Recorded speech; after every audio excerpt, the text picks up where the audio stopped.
Hi, my name is Lauren Schneider, and I'm a co-producer on this documentary, Amendment 1. I'm originally from North Carolina. I grew up in Charlotte and I went to school in Chapel Hill. And although I've been living out of the state for the past 10 years, North Carolina holds a really special place in my heart. This is actually the second time I've wanted to make a documentary about marriage equality. The first time was about 4 years ago when Prop 8 was on the ballot in California.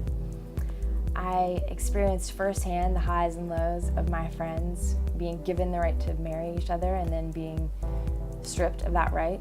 It was a really difficult time and experience, and after the vote, the issue seemingly disappeared. I didn't really hear about other states deciding on the issue, and when North Carolina voted on the issue in May, it all came back. A lot of people I talked to didn't understand what they were voting on. That was a theme from the Prop 8 vote as well. People were not sure if they voted yes, what that meant, if they voted no, what exactly that meant. A lot of people chose not to vote. And I think that this issue is an issue that needs to be taken more seriously, and people need to understand exactly what is at stake here. So we've actually already interviewed a couple of North Carolinians living in California who have similar experiences of watching the vote from afar, as well as having experienced the Prop 8 vote here. It is our hope that we can put some faces to these experiences and help to start a conversation that truly breeds understanding and clarity. My name is Jennifer Lawhorn. I'm originally from Goldsboro, North Carolina. I've been in California about 4 or 5 years. I moved out here for a job after grad school. I'm a statistical programmer at a medical device company. I'm David Craig. I'm a senior lecturer at USC Los Angeles at the Annenberg School of Communications. I'm also a veteran, which sounds old, film and TV producer. I've made about 100 hours of television, about 30 TV movies, miniseries, and series. But more than anything else, I'm a North Carolina guy. I was born and raised in North Carolina, Raleigh, Charlotte, Cary, Wilmington. And I went to school in Chapel Hill with Michael Jordan. And I watch basketball games every time they're on, anywhere in the world, no matter where I am. And I am first and foremost a Tar Heel. I knew I was gay at what I think is a young age. I was in middle school, and I think I finally came out to my best friend in high school, and she was really supportive, but for the most part, I wasn't really out. I knew of other lesbians and gay people, but none of them were living an out lifestyle either. So my experience with dating was a little different than the normal teenager.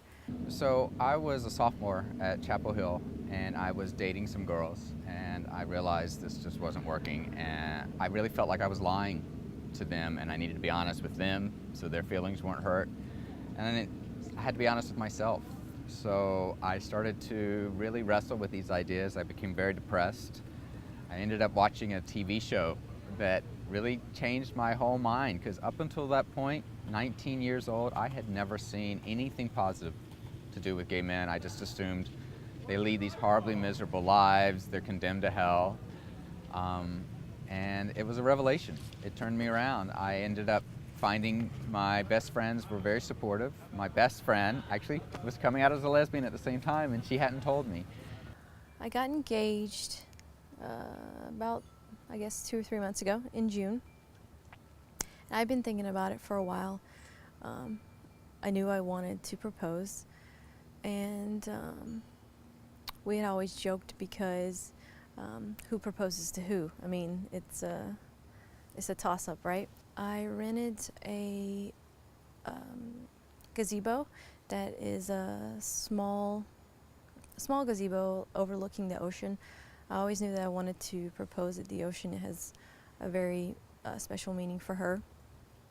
And so I rented it, and I actually sewed some curtains to place in the gazebo so people couldn't see in it. So sewing was a new experience for me. And I set up a table there, and we had dinner in the gazebo, and then I asked her to marry me, and she said yes. Actually, first she said, "Are you serious?" And then she said yes. When I was traveling, I met some friends that I've made friends with, some people from Los Angeles who said, you know, in Los Angeles you can be much more open about your life. We have a lot of gay friends back in LA, and I already knew I wanted to go back to LA to make movies, so I just waited until I got to LA to finally start to allow myself to consider meeting someone. And funny enough, this didn't happen at a bar, it happened at a synagogue. There's a synagogue for gays and lesbians, and I didn't know anyone in LA except a couple of people, so I started going to the synagogue and I met this guy. And literally, even my friends leaned over and said, wow, we heard the thunderclap. And his name was Brian Binder.